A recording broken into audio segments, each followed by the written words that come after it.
है आईए ट्यूटोरियल पे। तो स्टूडेंट्स, आज हम लोग देखेंगे घरेलू हिंसा से स्त्री का संरक्षण अधिनियम 2005। 2005 में यह अधिनियम आया है। सबसे पहले जो स्ट्रैटेजी बताया हूँ सबको ध्यान होना ही चाहिए, कैसे पढ़ना है, कैसे तैयारी करना है। तो सभी जितने भी सारे एक्ट हम लोग पढ़ेंगे अभी, सबका 2-3 चीज कॉमन है। सबसे पहले तो उसमें परिभाषा, किस चीज को किस रूप में परिभाषित किया गया है। जैसे हम लोग बोलते हैं बाल विवाह, बाल विवाह, लेकिन उसमें जो अवयस्कता की जो लिमिट है वो 18 और 21 है। लड़कों के लिए 21 है, लेकिन उसके पहले भी तो वयस्क तो बोलते हैं ना, वयस्क मताधिकार है हमारे पास, ऐसा बोलते हैं। मतलब 18 से जब ऊपर हो जाते हैं तो हम लोग वोट दे सकते हैं। लेकिन इस एक्ट के अकॉर्डिंग जब तक 21 ना हुआ हो लड़के का, किसी भी लड़के का, तो वो वयस्क नहीं कहा जाएगा, वो अवयस्क की श्रेणी में आएगा इस अधिनियम के अकॉर्डिंग। तो हर एक अधिनियम में अपने कुछ मानदंड है, उसके अकॉर्डिंग उसकी परिभाषा लिखी गई है। तो एक तो परिभाषा होता है, उसके बाद फिर उसके उस एक्ट को लाने के पीछे कारण क्या है। और अगर ये सारे कारण अगर मिल जाते हैं, हर एक एक्ट में कुछ ना कुछ कारण होगा तभी लाया गया एक्ट को, तो एक्ट को के कारण मिल जाएंगे। उसके बाद उसका सॉल्यूशन क्या है और क्या क्या प्रावधान किए गए हैं, ये सारा चीज पढ़ना रहता है। तो सबसे पहला चीज कौन से सन में आया? 2005 में। अब देखते हैं क्या परिभाषा में क्या क्या लिखा गया। पीड़ित, अब पीड़ित में कौन कौन आएगा क्वेश्चन में। सबसे पहले तो अधिनियम को समझते हैं, अधिनियम को तोड़ देते हैं अलग अलग। तो क्या होगा? घरेलू हिंसा से स्त्री का संरक्षण अधिनियम 2005। अब देखिए यहाँ पर स्त्री बोला गया है, घरेलू हिंसा बोली गई है। घर में किसी भी टाइप की अगर हिंसा हो रही है, किसी भी टाइप की हिंसात्मक गतिविधि हो रही है, वो शारीरिक भी हो सकता है, मानसिक भी हो सकता है, दोनों ही हो सकता है। अगर हम लोग किसी को बार बार टॉर्चर कर रहे हैं, किसी कोई पर्टिकुलर कोई बात को बार बार बोल के, तो वो भी उसका मानसिक प्रताड़ना ही होगा। तो उससे भी वो भी तो एक टाइप की घरेलू गतिविधि है। तो इस चीज से भी, तो इसमें अगर हिंसा हो रही किसी भी टाइप की, तो उन सारी चीजों को इसमें इंक्लूड किया गया है। अगला पॉइंट क्या आता है यहाँ पर? स्त्री। स्त्री बोला गया है, इसका मतलब ये नहीं है कि सिर्फ पत्नी के बारे में बात हो रही है। अगर लड़का अपनी मम्मी के साथ भी अगर दुर्व्यवहार कर रहा है किसी भी टाइप का, जरूरी नहीं है इसमें जो जो मतलब सारा का सारा चीज सिर्फ पत्नी के ऊपर हो सकता है। इसमें कुछ ऐसा कारण हो जैसे मौखिक और भावनात्मक हिंसा का जो पॉइंट है, इसमें जो माताएं हैं अक्सर इससे जूझती हैं। तो ये हो सकता है आर्थिक हिंसा भी माताओं से रिलेटेड है। तो ये दो हिंसा को छोड़ के बाकी सारा का सारा लगभग माताओं में भी हो जाता है। अब एक स्त्री के अंदर कौन कौन आ गया? मतलब एक तो माताएं आ गई, इसके बाद कौन आएगा? पत्नियां। वैसे तो सबसे ज्यादा इसमें समस्या मतलब पत्नियों को देख के ही बनाया गया है, पत्नियों की स्थितियों के हिसाब से ही बनाया गया है। फिर भी देखते हैं, माताएं, पत्नियां, बहनों को भी टॉर्चर किया जाता है, ऐसा नहीं कि नहीं किया जाता है। बहनों के बाद में आता है पुत्रियों। अगर पुत्री खुद की है तो भी उसको समस्या है, तब तो भी उसको किसी न किसी टाइप का मौखिक और भावनात्मक शिकार होना ही पड़ जाता है, हो ही जाती है वो सब। ठीक है, तो एक तो पुत्रियों, और पुत्रियों में एक तो ये हुआ, ठीक है, भावनात्मक रूप से चोट पहुंचाया जाता है। अब पुत्री दो टाइप से हो सकती है, या तो खुद की बेटी हो तो भी हो सकती है। अगर कोई मेहमान है, जैसे कोई फैमिली रिलेटिव है, अगर वो अपनी किसी बच्ची को गांव में रहता है, शहर में छोड़ के गया है अपने किसी फैमिली मेंबर के पास कि आप इसको यहाँ पढ़ाइए, क्योंकि वहाँ गांव में फैसिलिटीज नहीं है, तो पढ़ा रहा है। तो वो अल्टीमेटली रह कहाँ रही है? घर में रह रही है। तो अगर उसके साथ किसी भी टाइप का मानसिक प्रताड़ना या फिर शारीरिक प्रताड़ना होगा, तो वो सारा चीज किस में आएगा? वो भी इस एक्ट के अंतर्गत वो काउंट होगा। इसके बाद एक चीज और, अगर कोई लड़की है, मतलब कोई बच्ची है जिसको अडॉप्ट किया गया है, खुद की बेटी नहीं है, अनाथालय से अडॉप्ट किए हैं, उसको भी इसी श्रेणी में डाला जाएगा। तो अब पीड़ित के अंदर कौन कौन आ गया? माताएं, पत्नियां, बहनें, पुत्रियां। ये सारे के सारे इस अधिनियम के लिए से संरक्षण पाने के लिए ये वो है, पर प्रतिबद्ध है। अब देखते हैं इनका क्या करना है, संरक्षण करना है, उसके लिए बनाया गया है अधिनियम। अब देखिए पीड़ित का परिभाषा हो गया। अब देखिए रिपोर्ट के अंदर क्या आएगा? कोई भी पीड़ित, इनमें से कोई भी हो सकती है, जो भी पीड़ित है, किसी जिसको परेशानी है किसी बात से, वो अगर किसी भी टाइप का स्टेटमेंट देती है, किसी भी टाइप का लिखित में हो चाहे मौखिक में हो, जिस टाइप का भी कंप्लेन करती है, वो कंप्लेन क्या कहलाएगा? रिपोर्ट। वही है रिपोर्ट। अगला क्या? प्रत्यर्थी। जिसने इनके साथ कोई घटना किया है, मतलब जो परेशान करने वाला जो पर्सन है, जिसके अगेंस्ट में ये लोग गए हुए हैं, इनमें से कोई भी, वो क्या कहलाएगा? प्रत्यर्थी, इस एक्ट के अकॉर्डिंग। फिर आते हैं धनीय अनुतोष। धनीय अनुतोष मतलब क्या होता है? जैसे अगर ये है, मतलब घरेलू हिंसा का मामला न्यायालय में गया, कोर्ट में पहुंचा और सिद्ध हो गया कि हाँ घरेलू हिंसा हुई है, पर्टिकुलर जिस महिला के साथ भी हुई है वो हुई है, प्रूफ हो गया। तो ऐसे में क्या करते हैं, जो कोर्ट है वो कुछ मतलब जैसे अगर वो अपने घर में रह सकती है तो उसके लिए अलग मानदंड बनाएंगे। अगर वो उस घर में नहीं रहना चाहती, कहीं और उसको उसकी सुरक्षा के लिए हर चीज़ को देखते हुए अगर उसको किसी और जगह पे रहने के लिए अगर प्रोवाइड किया जाता है कि किराए में रहेगी या फिर खुद के दूसरे किसी घर में रहेगी, इस टाइप्स का अगर कोई प्रोविजन अगर कोर्ट बोलता है, क्योंकि कोर्ट जो बोलेगा उसको मानना पड़ेगा, तो कोर्ट अगर कुछ बोल रहा है तो ऐसा हो सकता है ना। जैसे डिवोर्स केस में क्या होता है, वो देते हैं, कंपनसेशन देते हैं, तो उस टाइम पे जितना अमाउंट बताया जाता है कि मंथली आपको इतना रुपए देना होगा या ईयरली आपको इतना रुपए देना होगा या एक मुश्त आपको इतना रुपए देना होगा, तो जो भी धनराशि देने के लिए मतलब कोर्ट बोलेगा, जो भी कोर्ट उस टाइम इस चीज़ को सुनवाई करते रहेगा, वो कोर्ट जितना अमाउंट बोलेगा उसको किसमें अकाउंट के उसको क्या बोला जाएगा? धनीय अनुतोष। इसके बाद आते हैं संरक्षण अधिकारी। कंप्लेन जहाँ जाएगा वो आके चेक करेगा कि क्या, मतलब सारा मैटर देखेगा, वो क्या कहलाएगा? संरक्षण अधिकारी। इसकी नियुक्ति कौन करेगा? राज्य सरकार। इस चीज का ध्यान रखेंगे, राज्य सरकार करेगा इसकी नियुक्ति संरक्षण अधिकारी की। यहां तक क्लियर है परिभाषा। अब आते हैं इसकी श्रेणियां क्या क्या हो सकती है, घरेलू हिंसा किस किस टाइप्स की हो सकती है, हम लोग अब इसको देखते हैं। देखिए, मुझे यकीन है इस वीडियो को देखने वाली ज़्यादातर लड़कियां ही हैं, तो कुछ लड़के अगर नॉलेज गेन करने के लिए देख रहे होंगे तो फिर ठीक है, और जो लड़कियां देख रही होंगी इस चीज़ को आप लोग अच्छे से रिलेट कर सकते हो, तो इसके वो पैमाने पे भी आप जा सकते हो जहाँ तक मैं नहीं पहुँच पाया हूँगा।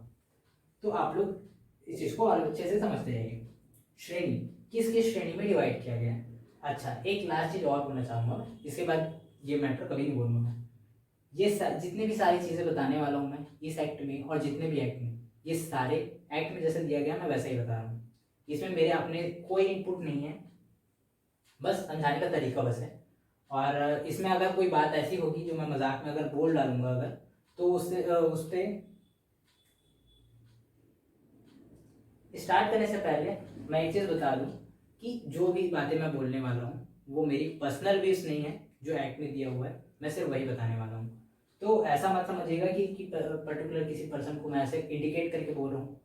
दूसरी चीज़, ये उन सारी महिलाओं के लिए है जो कभी ना कभी घटना की शिकार हुई है, और ऐसा हो जाता है, लेकिन अभी के टाइम पे ऐसा थोड़ा धीरे धीरे इन सब केसेस में कमी आते जा रही है।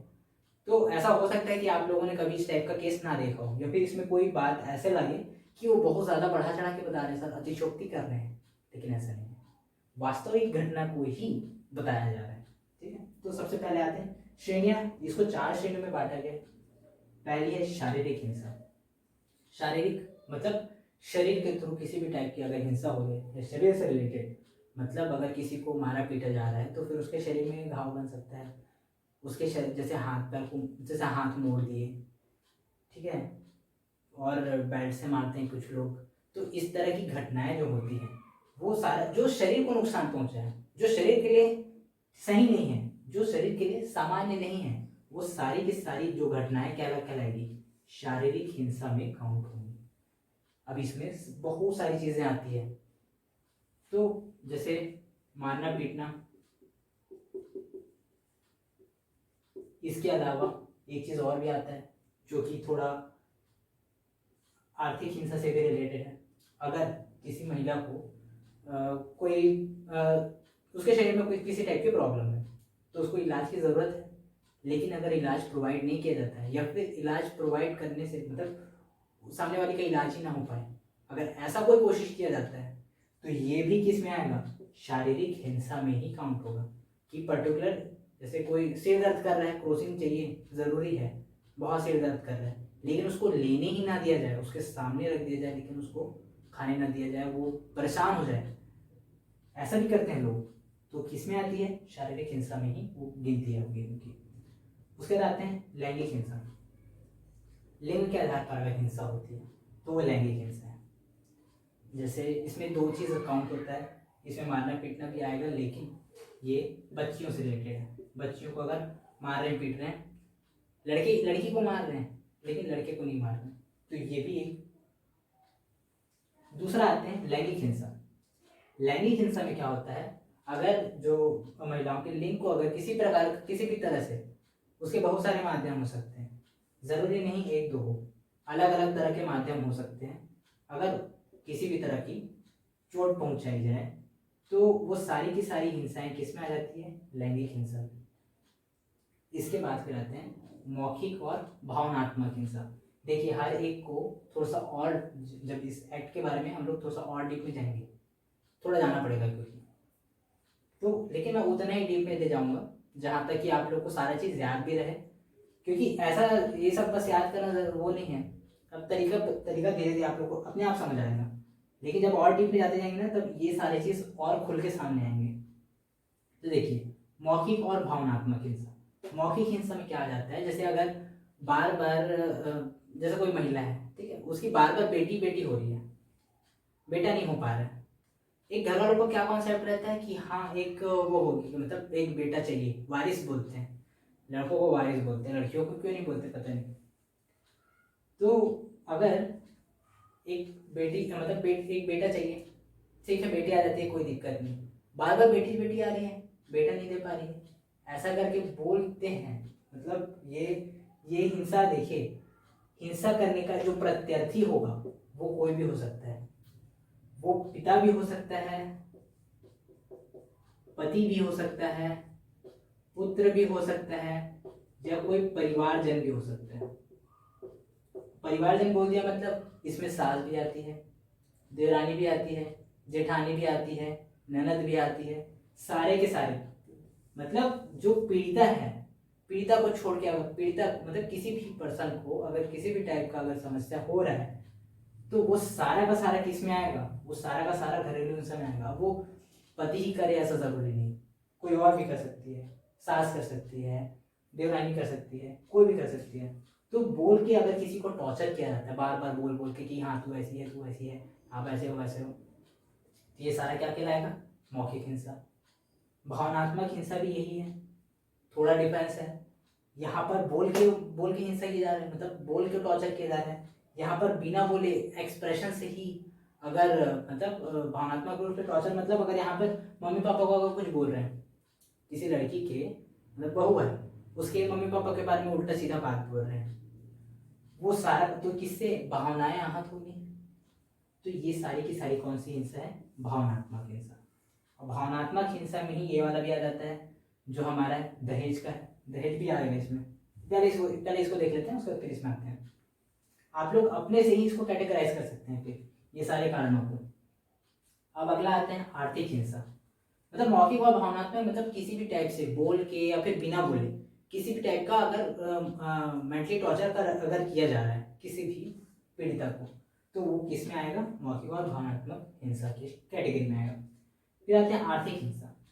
आर्थिक हिंसा में इसको 3 कैटेगरी में बांटे हैं, हम लोग कैटेगरी देख लेते हैं, आप लोग को सब समझ आ जाएगा। वित्तीय संसाधनों पर रोक।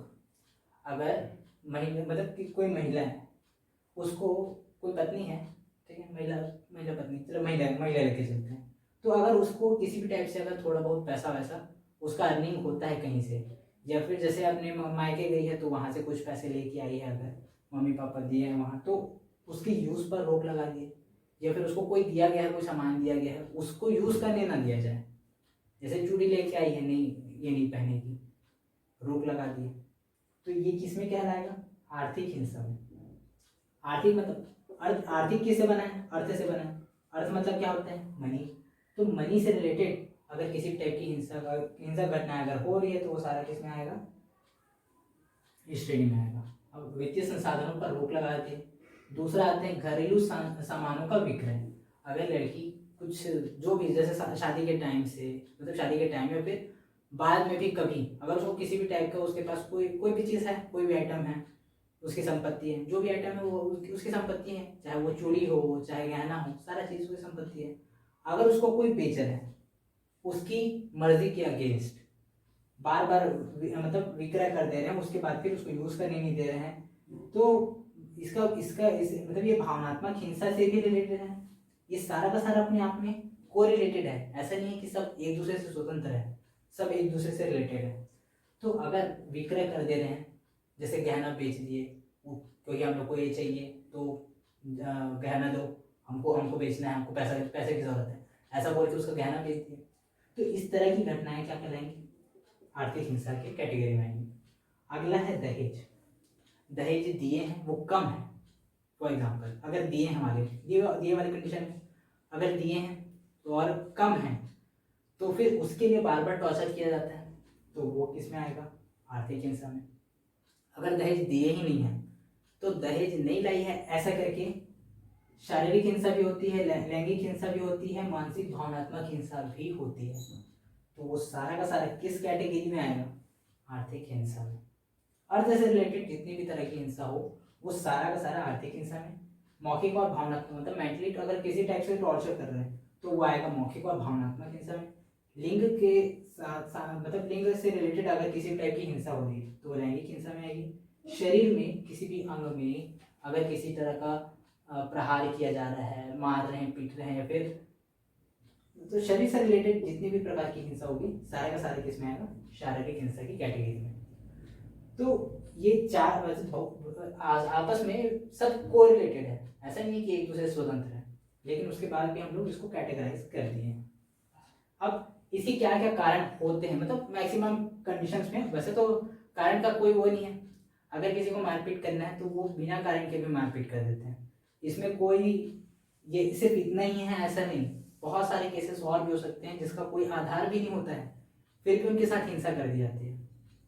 तो देखते हैं कारण में दहेज हम लोग देख लिए अभी, बंटवारे से इनकार। मान लेते हैं कोई कंडीशन मतलब कोई लड़की ऐसी है जिसके मायके में ज़्यादा संपत्ति नहीं है, फॉर एग्जाम्पल 2 एकड़ है, 2 एकड़ का ज़मीन है, और ये लोग थे भाई और बहन, 2 जन बस थे। अब वो देख रही है कि वहाँ 2 एकड़ से ही पूरा घर चल रहा है, तो अगर लड़की अपने से ही वो अपना हिस्सा लेने के लिए इनकार कर देती है कि जो भी है मेरे भाई का है, ऐसा एक स्टोरी वो कर लेते हैं, इमेजिन कर लेते हैं, तो उस कंडीशन में वो अपना हिस्सा नहीं ले रही है, वो अपने भाई के पास ही छोड़ रही है। तो इस चीज़ को भी पॉइंट बना के लड़ दिया जाता है, मार पीट दिया जाता है, तो वो क्या, बंटवारे से इनकार, ये भी एक कारण बनता है। वादे पूरे ना करना, जैसे शादी के टाइम में बोल दिया रहता है ना कि हम इतने साल बाद आपको ये देंगे ये देंगे ये देंगे, ऐसा करके किसी टाइप का वादा किए हैं तो और वादा पूरा नहीं कर पाए तो उससे उसके कारण जो आदमी हिंसा करेगा तो वो भी एक कारण बनता है। ये वादे पूरे ना करना ये हिंसा का एक कारण बन जाता है। विवाहेतर संबंध, अब कोई लड़की, कोई विवाहित लड़की अविवाहित लड़की जो भी, क्योंकि इसमें पुत्रियां भी काउंट होती हैं, ठीक है, विवाहेतर या विवाह के पूर्व दोनों ही आएगा, विवाह पूर्व और पश्चात दोनों ही कंडीशन में अगर वो किसी के साथ संबंध बनाती है, किसी पुरुष के साथ संबंध बना रही है अगर, तो इसके कारण भी ये भी एक कारण बनता है घरेलू हिंसा का। अगर पूर्व में बना रही है संबंध तो फिर उसको घर में मारपीट करते हैं। कई सारे केसेस में, जैसे उत्तर प्रदेश के बहुत सारे, पहले तो अभी बहुत ज़्यादा होता था, अभी कुछ कम हो गया है, मतलब या तो हो भी रहा होगा तो उतना पता नहीं चल पाता है, कि यूपी में बहुत बड़े स्तर पर ऑनर किलिंग होती थी। ऑनर किलिंग मतलब जैसे मम्मी पापा हैं, उसकी एक बेटी है, बेटी का किसी लड़के के साथ कोई संबंध है, अब वो संबंध का जब पता चलता है कि हाँ ये इसके मतलब गर्लफ्रेंड बॉयफ्रेंड है अगर, तो पहले तो क्या बोलते हैं कुटाई होता है अच्छे से, और कभी कभी अगर केस ज़्यादा बढ़ गया तो मार भी देते हैं, जान से मार देते हैं, हत्या कर देते हैं, तो इसको बोलते हैं ऑनर किलिंग। तो ऐसा भी होता है। तो ये पूर्व और ये पश्चात, अब हो चाहे ना हो, अगर किसी को मारपीट करना है तो वो अपने मन से ही है वो कर लेगा, इमेजिन करेगा कि हाँ ये फलाना के साथ में इसका संबंध है इसलिए मैं इसको मारूंगा, तो ऐसे में भी हिंसा होती है, सबका सब गलत है ना, मतलब एक्ट में यही सब दिया है, लेकिन ये गतिविधि ही गलत है। अगला आते हैं यौन उत्पीड़न का विरोध। अगर कोई स्त्री ऐसी है जो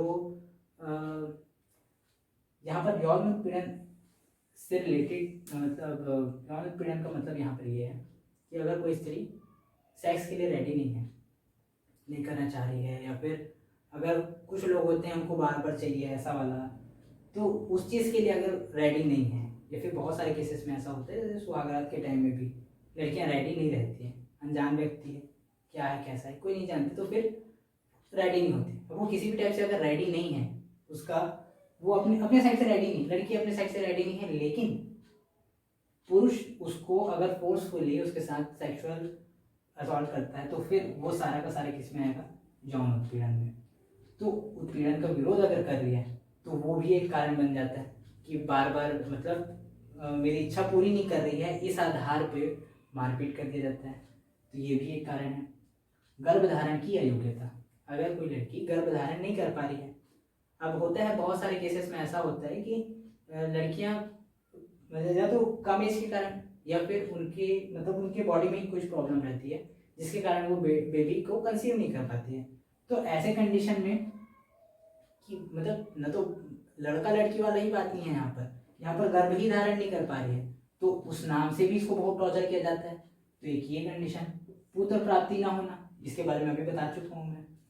कार्यस्थल पर पति की समस्या, कार्यस्थल पर पति की समस्या, यही एक बहुत बड़ा पॉइंट है जिसके कारण लड़कियों को शादी से पहले अगर जॉब कर रही है तो शादी के बाद छुड़वा भी देते हैं, या फिर अगर शादी के बाद जॉब करना स्टार्ट कर रही है तो फिर अगर पुरुषों को उसमें समस्या हो रही है कि वहाँ इतने सारे लड़के रहते हैं, वो जगह अच्छा नहीं है, ऐसा वैसा, तो वो पतियों की समस्या रहती है कि वो अपने माइंड में बहुत कुछ बना लिए रहते हैं कि नहीं ये जगह गलत है ऐसा करके। तो इसके कारण भी वो लड़की मान नहीं रही है, वो समझाने की कोशिश करेगी पहले कि नहीं ऐसा कुछ नहीं है, लेकिन उसके बाद भी अगर हस्बैंड मान नहीं रहा है तो वो क्या करेगा, हिंसा।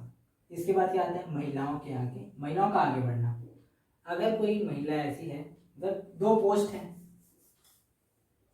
ठीक है, 2 पोस्ट है, जो पुरुष है हस्बैंड जो है वो कम पोस्ट पे है, और वाइफ जो है हो सकता है उसी ऑफिस में या फिर किसी दूसरे ऑफिस में बड़े पोस्ट में।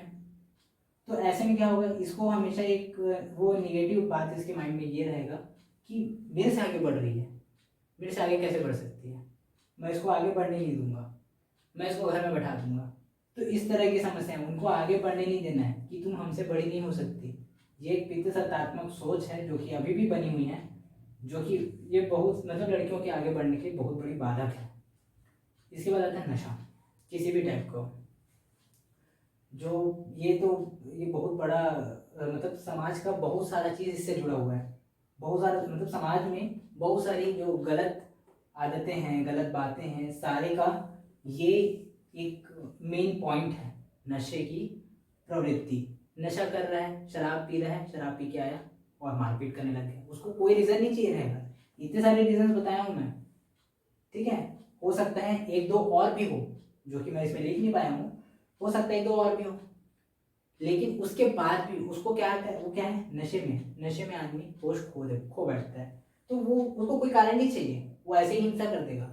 और वो ज़रूरी नहीं कि अपनी पत्नी के साथ ही करे, बच्चों को मार सकता है, अपनी माँ के साथ अभद्र व्यवहार कर सकता है, अपने पिता के साथ कर सकता है, किसी के साथ भी वो बुरा व्यवहार कर सकता है। तो ये अपने आप में बहुत बड़ी मतलब दुष्प्रवृत्ति है।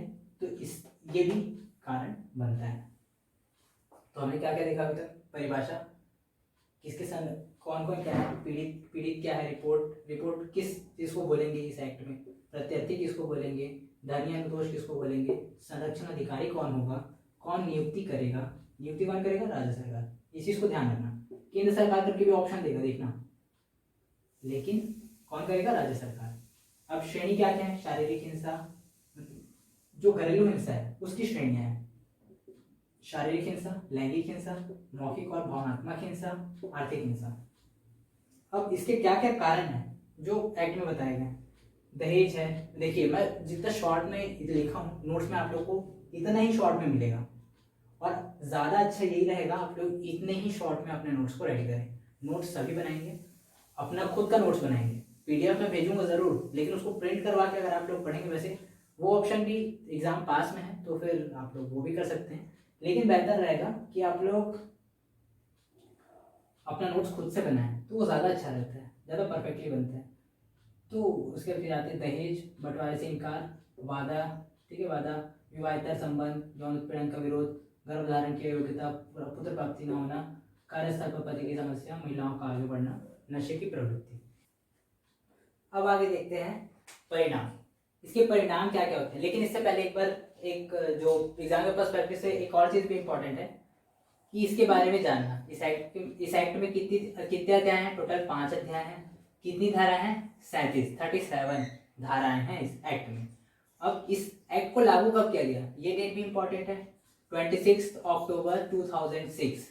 इसको ऐसे याद रख सकते हैं 2626, ऐसा करके याद रख लीजिए। तब लागू हुआ 2006 में।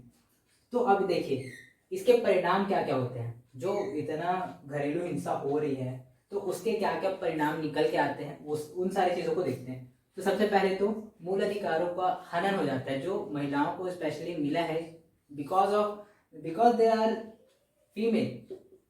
ऐसा होता है ना, एक महिला होने के कारण उनको थोड़ा कुछ एक्स्ट्रा अधिकार मिले हैं पुरुषों की अपेक्षा।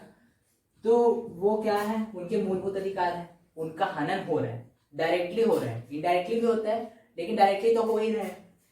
तो अधिकारों का हनन होता है। दूसरा, तनाव, चिंता, अवसाद, शारीरिक कमजोरी और मानसिक रूप से कमजोर होना, और किसी चीज़ में मन न लगना, किसी से मतलब एक जो जैसे अगर कोई एकदम अच्छे मन से अगर कुछ करना चाहता है तो वो चीज़ उसके लिए नहीं हो पाता है। अगला देखते हैं तनाव, चिंता, अवसाद, शारीरिक कमजोरी। तो बहुत तरह की प्रॉब्लम्स आती है। अगर हम लोग, हमारा मन स्वस्थ नहीं है तो फिर हम लोग अस्वस्थ ही हैं। मन, जैसे बोलते हैं ना, मन भला तो सब भला, तो वही चीज़ है। अगर हमारा मन ही पूरा मतलब बार बार मानसिक प्रताड़ना मिल रही है तो फिर हम लोग स्वस्थ कैसे रह सकते हैं। हमारा मन भी कमजोर हो जाएगा धीरे धीरे, तो शरीर फिर उसी से इंक्लूडेड है। अगर हम किसी चीज़ को, अगर हम लोग बार बार टेंशन ले रहे हैं किसी चीज़ के बारे में, तो हम लोग फ्रेश फील कहाँ कर पाएंगे, और फ्रेश फील नहीं कर पा रहे तो लाइफ कैसे जी पाएंगे। तो ये समस्या है।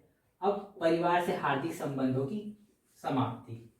अब जिस परिवार में रह रही है, कोई लेडीज है, ठीक है, मम्मी है, बहन है, वाइफ है, जो भी है, अगर रह रही है, लेकिन अगर आप बार बार उसको परेशान करोगे, बार बार उसको इरिटेट करोगे, बार बार उसके साथ लड़ाई झगड़ा करोगे, तो फिर वो उसका कटाव होते जाएगा बाकियों से। अगर वो देख रही है कि उसके परिवार में कोई भी उसके साथ ठीक से व्यवहार नहीं कर रहा है, और अगर कोई कर भी रहा है तो उसके साथ उसका सपोर्ट नहीं कर रहे हैं, तो सपोर्ट नहीं कर रहे हैं तो कौन, बाकी परिवार वाले भी कटेंगे उससे, तो उसका संबंधों की प्रगाढ़ता जो है वो कम होती जाती है धीरे धीरे। अब इसमें आत्महत्या की प्रवृत्ति भी बढ़ती है। इसका एक बहुत बुरा दुष्परिणाम है कि अगर कोई इतना ज़्यादा इरिटेट हो गया है कि वो उसके जीने की इच्छा ही खत्म हो गई, तो वो क्या करना चाहेगा, आत्महत्या, जो कि सही नहीं है, लेकिन इसकी प्रवृत्ति देखी जाती है, बहुत सारे केसेस में ऐसा होता है।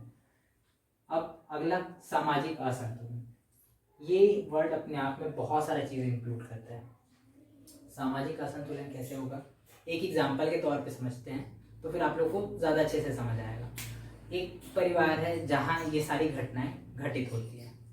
एक दूसरा भी परिवार है, मान लेते हैं उस पुरुष का ही वो, मतलब उस पुरुष का एक फ्रेंड है, उसका परिवार है, उसके 3 फ्रेंड हैं। जो पुरुष है इसके 3 फ्रेंड हैं, 1 2 और ये 3 फ्रेंड हैं, तीनों एकदम क्लोज। मिल बैठ के लोग, मतलब ये लोग का बहुत अच्छा ग्रुप है, बहुत अच्छा कोऑर्डिनेशन है, एक दूसरे की बात को समझते भी और मानते भी हैं, एक दूसरे को फॉलो भी करने की कोशिश करते हैं, मान लेते हैं ऐसा एक कंडीशन है। अब ये पुरुष जो है वो ड्रिंक करने के बाद या फिर बिना ड्रिंक किए भी अपनी वाइफ को बार बार परेशान कर रहा है, तो ये क्या होगा, हम लोग को संगति का असर बोलते हैं ना, जो वैसे ही होगा। अब ये 3 पीस के संगति में है, एक मछली पूरे तालाब को गंदा कर देती है, वही सिस्टम होता है। हो सकता है ये वाला ठीक निकले, ये अपनी वाइफ के साथ ऐसा कुछ ना करे, हो सकता है ये भी अपनी वाइफ के साथ कुछ ना करे, लेकिन हो सकता है कि 3 में से कम एक तो उसको फॉलो करने लगेगा कि वो गुस्सा अपना अपना फ्रस्ट्रेशन निकालते हैं, क्योंकि जो जो बुरा आदमी होता है ना, वो ये सब चीज़ में भी अच्छाई ढूंढता है। ऐसा बोल सकता है वो कि मेरा फ्रस्ट्रेशन निकल जाता है, ऑफिस से इतना काम वाम करके आता हूँ तो बहुत तनाव रहता है दिमाग में, लड़ लेता हूँ तो फिर पूरा टेंशन खत्म हो जाता है। ऐसा अब इसका बात वो ये लोग समझ जाएंगे कि हाँ ये तो गलत है, तो ये लोग फॉलो नहीं करेंगे। लेकिन जो एक और आदमी है जो भी फ्रस्ट्रेटेड होते रहता है बार बार, तो वो इस चीज़ को क्या है, गलत आदमी गलत चीज़ को पकड़ लेता है, गलत आदमी को गलत चीज़ ये अच्छा लगता है, तो वो इस चीज़ को एक्सेप्ट कर लेगा, वो इसके जैसा बन जाएगा। अब एक टाइम के बाद हो सकता है इनमें से एक आध और ऐसा सिचुएशन आ गया कि जहाँ पर समझदारी के साथ काम करना चाहिए था, लेकिन आवेश में आके गुस्सा कर बैठे। और जैसे हम लोग को कोई चीज़ के बाद, जैसे गुस्सा करने के बाद क्या है, थोड़ा सा माइंड कभी कभी रिलैक्स भी हो जाता है, कभी कभी ऐसा भी होता है फ्रस्ट्रेशन निकल जाता है तो थोड़ा सा माइंड रिलैक्स होता है। लेकिन ये तरीका गलत है, अपने आप को रिलैक्स करने का तरीका बिल्कुल भी सही नहीं है, कोई भी सही नहीं, बिल्कुल भी सही नहीं है किसी भी एंगल से। लेकिन अभी मान लो इसके साथ कोई ऐसा घटना हो गया कि इसको अच्छा लगा, फ्रस्ट्रेशन निकल गया तो उसका माइंड थोड़ा सा रिलैक्स हो गया, मान लो ऐसा, तो इस चीज़ को सीख जाएगा कि हाँ ये तो एकदम मतलब ये अच्छा तरीका है अपना फ्रस्ट्रेशन निकालने का, ऐसा सोचने लग जाएगा। तो हो सकता है सिर्फ एक ऐसा बचे जो इस तरह की कुसंगति का शिकार ना हो। लेकिन ऐसा केसेस तो ऐसे ही तो बढ़ता है, किसी भी चीज़ का प्रसार है, जैसे ड्रिंक करने का आदत, 3-4 दोस्त हैं, उनमें से अगर एक को भी ड्रिंक करने का हो गया तो बाद में बताएगा कि अरे पता है ड्रिंक करने के बाद ऐसा लगता है, ड्रिंक करने के बाद वैसा लगता है, क्योंकि जो शराबी व्यक्ति होता है उसको शराब में बहुत सारी अच्छाइयाँ नज़र आती हैं, तो वो उसको तारीफ करते रहेगा। अगर हम लोग की किसी चीज़ की तारीफ हमारे पास अगर किसी के साथ भी, किसी के पास भी बार बार की जाए तो एक टाइप का अट्रैक्शन होता है कि हाँ चलो ट्राई करके देखते हैं होता है क्या। तो जैसे शराब का प्रसार होता है वैसे ही हर एक बुराई का प्रसार होता है, दहेज प्रथा का भी ऐसे ही प्रसार तो हुआ है। तो अल्टीमेटली क्या होगा, असंतुलन बढ़ेगा। अब देखो मान लो ये व्यक्ति जो है वो दहेज के नाम से, ये शराब पीने के नाम से लड़ाई झगड़ा करता था, हो सकता है किसी को ऐसा एहसास हो अरे हाँ यार मेरे को दहेज नहीं मिला तो मैं भी लड़ सकता हूँ, क्या पता मिल जाए, तो ये लड़ेगा। और कुछ लोग ऐसे हो सकते हैं जो मजे के लिए कि हाँ मेरा फ्रस्ट्रेशन दूर होता है तो फिर मैं करता हूँ लड़ाई, ऐसा। तो इससे हो क्या रहा है, समाज का संतुलन बिगड़ रहा है, क्योंकि समाज में दुष्प्रवृत्तियां बढ़ रही है, तो दुष्प्रवृत्तियां बढ़नी कभी भी सही नहीं हो सकती, ये सारा चीज गलत होगा। इसीलिए सामाजिक संतुलन की जगह सामाजिक असंतुलन बढ़ेगा। अगला, घरेलू हिंसा का बच्चों पर दुष्प्रभाव। बिल्कुल इसका 2 टाइप का दुष्प्रभाव पड़ता है। अगर सेंटिमेंट्स है, जिस पीड़िता के साथ अगर ऐसी कोई घटना हो रही है उसको प्रताड़ित किया जा रहा है, तो अगर सेंटिमेंट्स हैं उसके साथ बच्चों के तो रहते ही है सेंटिमेंट्स, तो अगर सेंटिमेंट्स हैं तो क्या होगा, वो लोग अपनी मम्मी का पक्ष लेंगे या फिर जिसके साथ भी गलत हो रहा है उसका पक्ष लेंगे कि हाँ अरे यार इसके साथ गलत होता है, ये ऐसा नहीं करना चाहिए। तो वो एक टाइप से अलर्ट रहेगा कि हाँ अगर कोई सामने वाला ऐसा ऐसा करता है तो परेशानी होती है सामने वाले को, तो अब जब मेरी बारी आएगी तो मैं ऐसा कुछ नहीं करूँगा, एक ऐसा हो सकता है।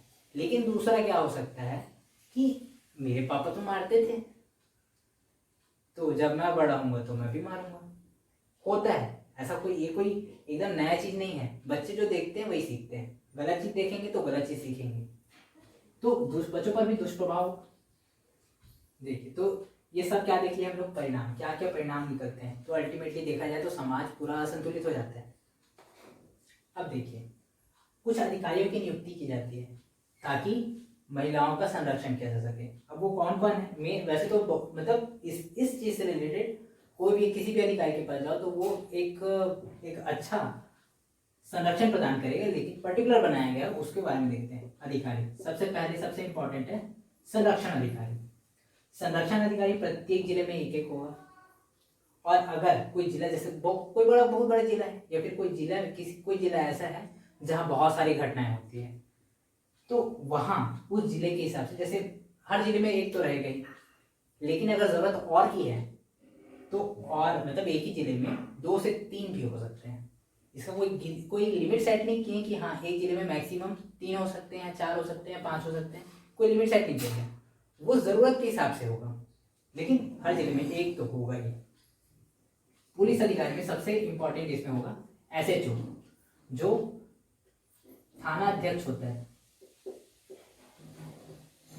SHO ये है इसका महत्वपूर्ण अधिकारी पुलिस विभाग में देखा जाए तो।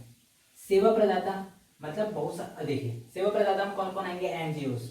बहुत सारे NGO ऐसे रहते हैं जो पर्यावरण संरक्षण के लिए काम करते हैं, बहुत सारे ऐसे रहते हैं जो जल संरक्षण के लिए काम करते हैं, बहुत सारे ऐसे रहते हैं जो बच्चों के संरक्षण के लिए काम करते हैं। वैसे ही बहुत सारे ऐसे NGO हैं जो महिलाओं के अधिकारों के संरक्षण में अपना भागीदारी देते हैं। तो ऐसे जितने सारे NGOs हैं वो सारे इस फील्ड के लिए क्या होंगे? सेवा प्रदाता होंगे, सेवा देने वाले होंगे। तो ऐसे लोगों को ऐसे लोगों को इंक्लूड किया जाएगा मतलब ये लोग का मतलब, लेकिन ऐसा नहीं कि हर NGO को दे दिए, ये वेरीफाइड भी रहेंगे। इसके बाद आते हैं मजिस्ट्रेट का जज, और ये चारों अधिकारी ऐसे रहेंगे जो कभी भी संज्ञान ले सकते हैं और ये लोग पूरा सपोर्ट करेंगे। अगला देखते हैं। अच्छा, एक चीज और इंक्लूड है इसमें कि इसमें ये गैर जमानती होता है।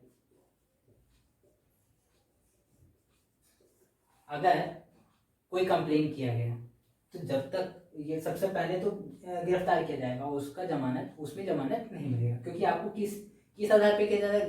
घरेलू हिंसा करने के जुर्म में आपको गिरफ्तार किया जा रहा है, इसलिए आपको कोई जमानत नहीं मिलेगी। कितना भी बड़ा आदमी रहे, जमानत नहीं मिलेगी। पहले वो पेशी होगा, उसके बाद ही आगे का प्रोसेस होगा, क्या करना है क्या नहीं, वो जज के ऊपर डिपेंड करता है। लेकिन ध्यान रखने वाली क्या बात है? ये गैर जमानती है। अगला, निवास का आदेश। अब देखिए, महिला जो केस करी है कि मेरे साथ घरेलू हिंसा हुआ है, मेरे साथ ऐसा हुआ वैसा हुआ है। अब आप लोग खुद सोचिए, अगर कोई महिला ऐसे केस कर रही है अपने परिवार के किसी मेंबर के अगेंस्ट, क्योंकि ज़रूरी नहीं है कि वो पति ही हो, किसी और के अगेंस्ट भी हो सकता है, तो अब कंप्लेन तो हो गया, तो उस घर वाले नॉर्मल सा बनता है, सेंस बनता है कि वो लोग अपने घर में एक्सेप्ट नहीं करेंगे, या फिर करेंगे तो फिर कहीं मारपीट ना हो जाए। तो ये बहुत सारी समस्या हैं, इसलिए इसके लिए एकदम प्रॉपर प्रावधान बनाया गया है कि अगर घर से नहीं निकलना चाह रही है, सबसे पहले तो घर से निकाला नहीं जाएगा उसको।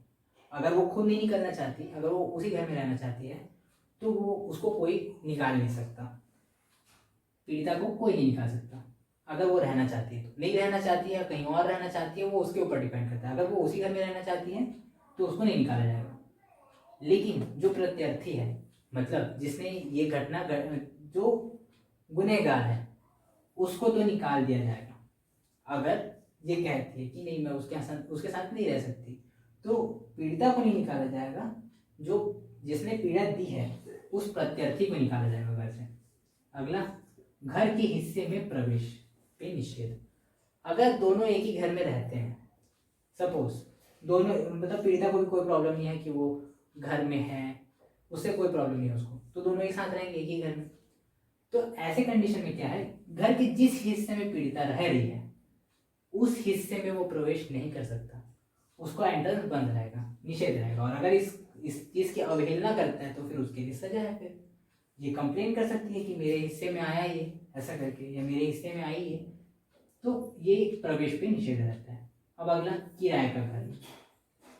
किराए का घर, अगर ये वहाँ नहीं रहना चाहती तो या तो अपने मायके में रह सकती है, फिर किराए के घर में रह सकती है। तो अगर किराए के घर में रह रही, मम्मी पापा घर में रह रही है, मतलब अपने मायके में रह रही है, तो फिर इसमें ऐसा कोई ज़्यादा प्रावधान नहीं है।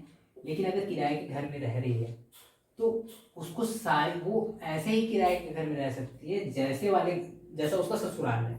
ससुराल में जितनी सुविधाएं हैं, सारा चीज़ यहाँ पर अवेलेबल होना चाहिए, वैसा ही किराए का घर में मिलेगा। और अगर नहीं है तो वो सारा चीज़ कौन अवेलेबल कराएगा? जो गुनहगार है, प्रत्यर्थी, उसी का जिम्मेदारी रहेगा उसको ऐसा घर दिलाएं, और उसका किराया विराया खर्चा वर्चा सब का सब किसका जिम्मेदारी है? प्रत्यर्थी का।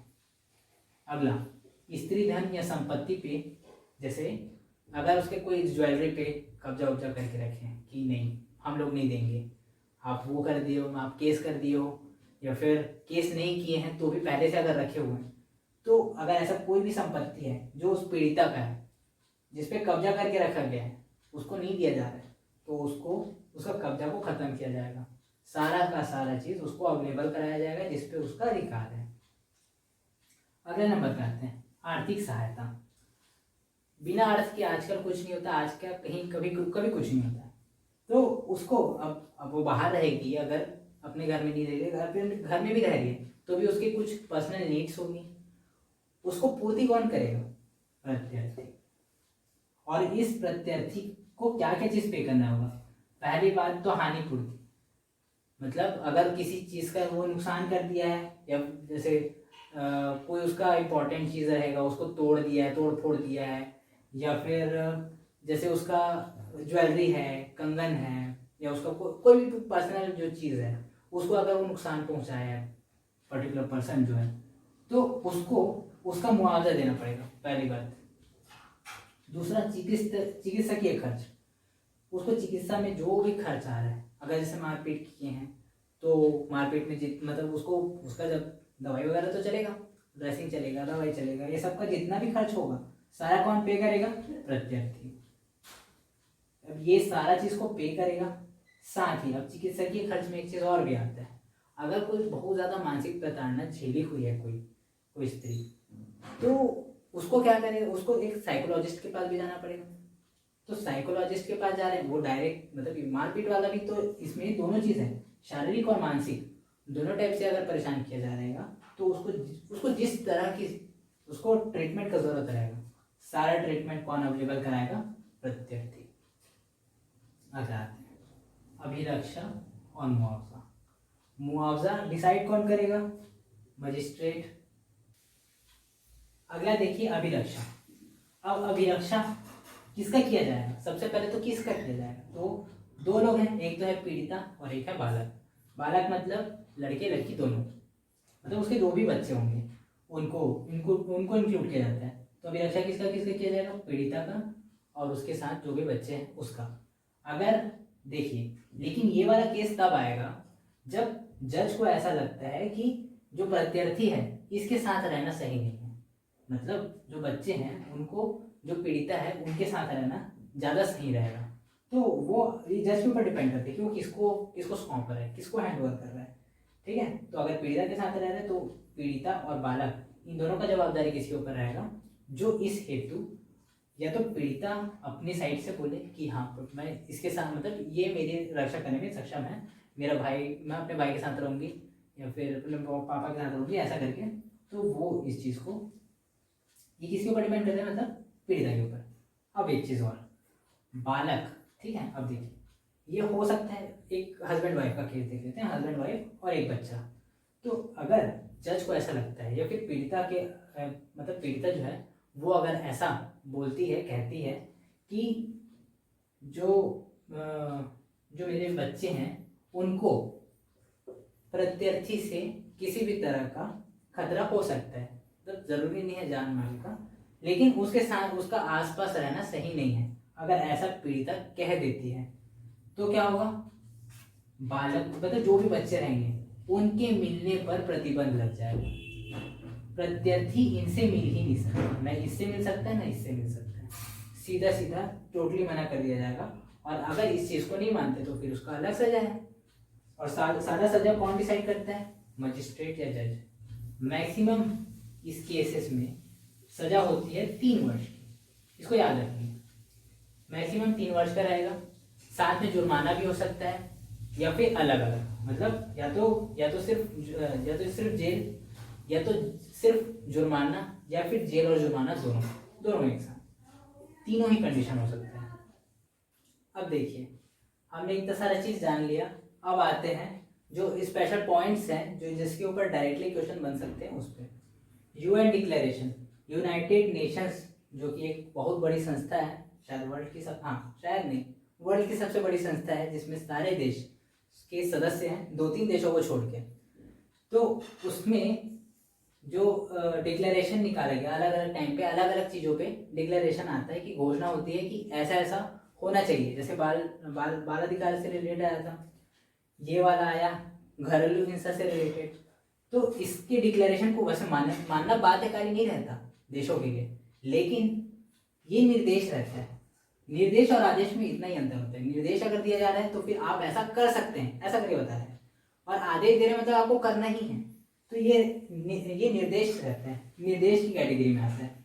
तो यूएन डिक्लेरेशन में बोला गया कि क्या बताया गया कि महिलाओं की स्थिति अभी ऐसी ऐसी है और उसकी स्थिति इससे पहले की दयनीय हो, और बुरे कार्य मतलब ये समाज में ये बुरी बात और ज़्यादा फैलती जाए, सामाजिक असंतुलन और भी ज़्यादा बढ़ते जाए, उससे पहले आप सभी को ये निर्देश दिया जाता है कि आप अपने देश में इन सारे पॉइंट्स पे जो नियम बनाए, कानून बनाए, ये और लागू करें। ऐसा नहीं कि बना बस के रख देने से कुछ नहीं होता। जब तक कोई इम्प्लीमेंट नहीं हो रहा है तब तक वो कानून कोई काम करेंगे। तो ऐसा डिक्लेरेशन है जिसमें बहुत सारी बातें थी, महिलाओं के अधिकार से रिलेटेड थी, और सरकार को क्या क्या करना चाहिए, क्या क्या नहीं करना चाहिए, ये सारा का सारा चीज़ इसमें बताया गया। तो ये कब का था? 1993। इसका ईयर याद रखना है। अगला आता है बीजिंग घोषणा। इसी को, और इसमें कुछ कुछ बातें रह गई थी और बाद में कुछ और भी चीज़ें सामने आई कि और क्या होना चाहिए। तो वो यहाँ 1995 में कंडक्ट किया गया एक कॉन्फ्रेंस, उसमें घोषणा की गई, तो उसको बोले गए बीजिंग घोषणा 1995, बीजिंग डिक्लेरेशन। इसके बाद एक अच्छा केस आता है विशाखा वर्सेस राजस्थान राज्य 1997। ईयर याद रखें, 97 का है। किसका किसका? विशाखा और राजस्थान राज्य। ये इंपॉर्टेंट इसलिए क्योंकि पहली बार अभी तक ना यौन उत्पीड़न को कहीं भी डिफाइन नहीं किया गया था। यहाँ तक कि एक्ट भी बन चुके थे बहुत सारे, लेकिन फिर भी यौन उत्पीड़न को कहीं पर भी क्लासीफाई नहीं किया गया था कि हाँ ये चीज को बोलेंगे यौन उत्पीड़न ऐसे करके। तो जैसे संविधान में बोला गया है, संविधान का अतिक्रमण करने पर जो राष्ट्रपति है उनके ऊपर महाभियोग लग सकता है, मतलब उनको हटाने की प्रक्रिया चालू की जा सकती है। लेकिन कहीं पर भी संविधान का अतिक्रमण इस चीज को परिभाषित ही नहीं किया गया, तो अभी कोई बेस ही नहीं है। हालांकि उसका मतलब ये है कि संविधान के अगेंस्ट में अगर कोई जाके काम कर रहे हैं तो फिर उस आधार पे उनको हटाने की प्रक्रिया चालू की जा सकती है, लेकिन क्लियरेंस नहीं है। वैसे ही क्लियरेंस कहीं पर भी नहीं था यौन उत्पीड़न शब्द का। तो अब देखते हैं इसके अंतर्गत इस केस में क्या क्या बातें सामने आई निकल के। तो यौन उत्पीड़न में क्या क्या चीज को इंक्लूड किया गया? यौन टिप्पणियां, किसी के शरीर से रिलेटेड या फिर किसी के अंग से रिलेटेड अगर किसी प्रकार की टिप्पणियां की जा रही है तो वो सारी किसमें आएंगी? यौन टिप्पणियां। आप लोग को ये वाला इसलिए भी याद रखना है क्योंकि इसके बाद एक और भी एक्ट है जिसमें ये सेम चीज याद, मतलब वो हो सकता है जो कार्यस्थल पर महिलाओं का उत्पीड़न किया जाता है, यौन उत्पीड़न, उसमें भी ये चीज आप लोग को पढ़नी है, ये चीज जाननी है। इसलिए मैं एक ही जगह बता दे रहा हूँ, वहां पर भी बताऊंगा लेकिन वहां पर थोड़ा फास्ट, अभी थोड़ा सा डिटेल में बता देता हूँ। तो यौन टिप्पणियां आई थिंक समझ आ गया होगा। अगला आता है शारीरिक संबंध या उसका फायदा उठाना। किसी से शारीरिक संबंध अगर बना रहे हैं, कोई लड़का है लड़की से बना रहे हैं, तो ये भी लेकिन फायदे के लिए, ऐसे नहीं, क्योंकि संबंध तो बनते हैं, शादी के बाद जरूर बनते हैं, लेकिन फायदे के लिए या फिर किसी गलत उद्देश्य से अगर बनाया जा रहा है, और गलत उद्देश्य गलत है कि सही है, इसको कौन डिसाइड करेगा? जो पीड़िता है, उसके ऊपर डिपेंड करता है। क्यों? क्योंकि इतना तो समझ आएगा उसको कि ये फायदा उठाने के लिए किया गया है या फिर सीरियस मैटर है। तो ये चीज को क्लासीफाई कौन करेगा?